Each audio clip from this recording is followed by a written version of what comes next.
घरात फूट पाडू नका, मी चूक केल्याचं अजित पवारांनी म्हटलंय। गडचिरोलीतील जाहीर सभेत अजित पवारांनी ही कबुली दिली।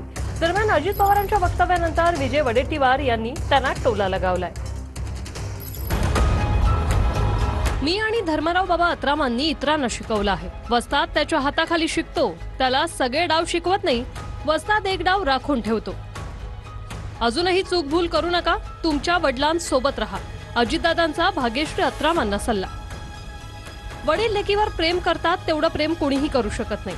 असं असताना तुम्ही त्यांच्यामध्ये घरामध्ये फूट पाडण्याचा प्रयत्न करताय, हे बरोबर नाही। समाजाला हे आवडत नाही, आम्ही अनुभव घेतलेला आहे। मी चूक मान्य केली, वस्तादांनी एक डाव राखून ठेवलेला आहे, तो दाखवायची वेळ आणू नका, असं अजित पवार म्हणाले। अजित पवार यांनी हा इशारा धर्मराव बाबा अत्रामांच्या कन्या भाग्यश्री अत्राम यांना दिलाय।